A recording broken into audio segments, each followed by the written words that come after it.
in Congress, July the 4th, 1776, the unanimous declaration of the 13 United States of America. When in the course of human events, it becomes necessary for one people to dissolve the political bands which have connected them with another, and to assume among the powers of the earth the separate and equal station to which the laws of nature and of nature's God entitle them, a decent respect to the opinions of mankind requires that they should declare the causes which impel them to the separation. We hold these truths to be self-evident, that all men are created equal, that they are endowed by their Creator with certain unalienable rights, that among these are life, liberty, and the pursuit of happiness, that to secure these rights, governments are instituted among men, deriving their just powers from the consent of the governed, that whenever any form of government becomes destructive of these ends, it is the right of the people to alter or to abolish it, and to institute new government laying on its foundations such principles and organizing its powers in such form as to them shall seem most likely to effect their safety and happiness. Prudence indeed will dictate that governments long established shouldn't be changed for light and transient causes, and accordingly all experience hath shown that mankind are more disposed to suffer while evils are sufferable than to right themselves by abolishing the forms to which they are accustomed. But when a long train of abuses and usurpations, pursuing invariably the same object, evinces a design to reduce them under absolute despotism, it is their right, it is their duty to throw off such government and to provide new guards for their future security. Such has been the patient sufferance of these colonies, and such is now the necessity which constrains them to alter the former systems of government. The history of the present King of Great Britain is a history of repeated injuries and usurpations, all having in direct object the establishment of an absolute tyranny over these states. To prove this, let facts be submitted to a candid world. He has refused his assents to laws the most wholesome and necessary for the public good. He has forbidden his governors to pass laws of immediate and pressing importance unless suspended in their operation until his assent should be obtained, and when so suspended, he has utterly neglected to attend to them. He has refused to pass other laws for the accommodation of large districts of people, unless those people would relinquish the right of representation in the legislature, a right inestimable to them and formidable to tyrants only. He has called together legislative bodies at places unusual, uncomfortable, and distant from the depository of their public records for the sole purpose of fatiguing them into compliance with his measures. He has dissolved representative houses repeatedly for their opposing with manly firmness his invasions on the rights of the people. He has refused for a long time after such dissolutions to cause others to be elected, whereby the legislative powers incapable of annihilation have returned to the people at large for their exercise, the state remaining in the meantime exposed to all dangers of invasions from without and convulsions within. He has endeavored to prevent the population of these states, for that purpose obstructing the laws of naturalization of foreigners, refusing to pass others to encourage their migrations hither, and raising the conditions of new appropriations of lands. He has obstructed the administration of justice by refusing his assent to laws for establishing judiciary powers. He has made judges dependent on his will alone for their tenure of offices and the amount and payment of their salaries.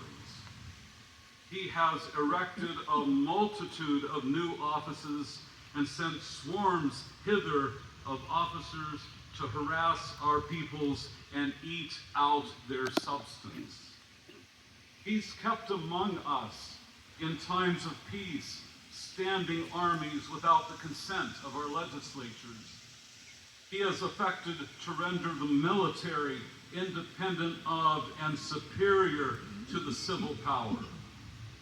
He's combined with others to subject us to a jurisdiction foreign to our Constitution and unacknowledged by our laws, giving his assent to these acts of their pretended legislation.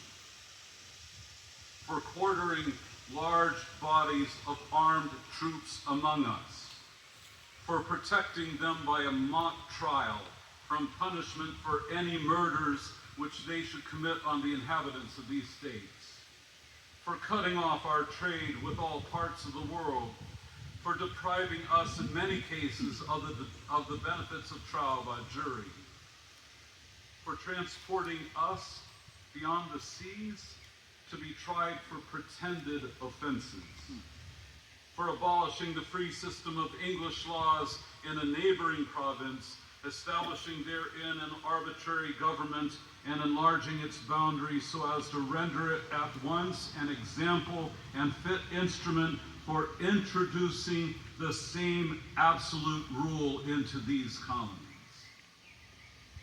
for taking away our charters, abolishing our most valuable laws, and altering fundamentally the forms of our governments, for suspending our own legislatures and declaring themselves invested with power to legislate for us in all cases whatsoever.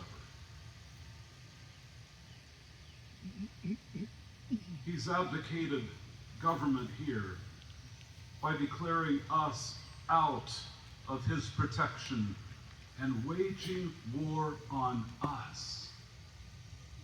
He's plundered our seas, ravaged our coasts, burnt our towns, and destroyed the lives of our people.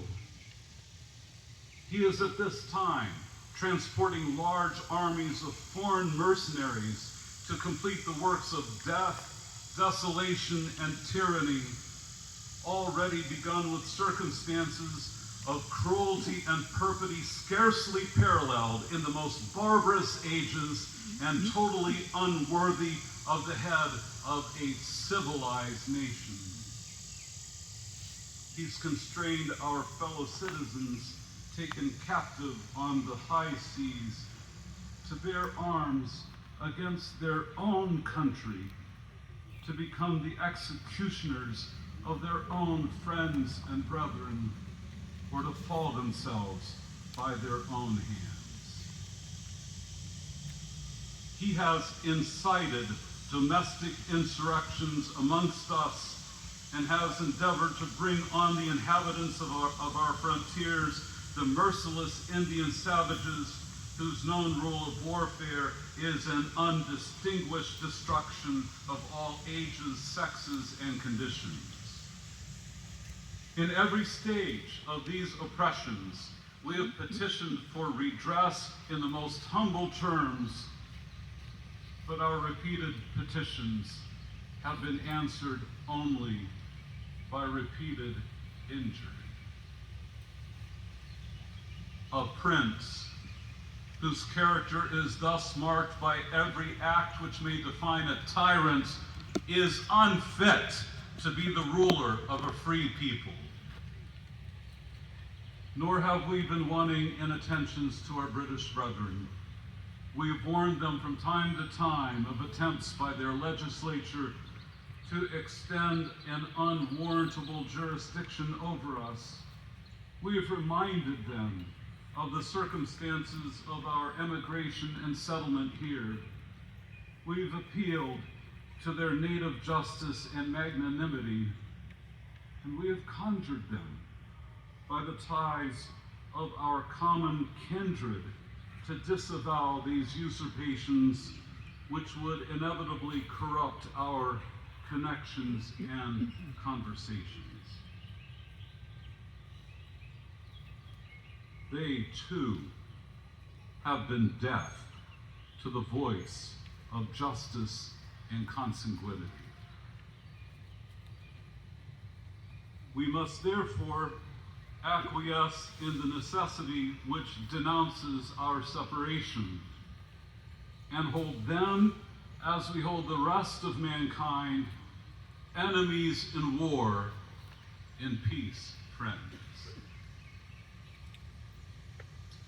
We, therefore, the representatives of the United States of America, in General Congress assembled, appealing to the Supreme Judge of the world for the rectitude of our intentions, do in the name and by authority of the good people of these colonies solemnly publish and declare that these united colonies are and of right ought to be free and independent states, that they are absolved from all allegiance to the British Crown, and that all political connection between them and the state of Great Britain is and ought to be totally dissolved.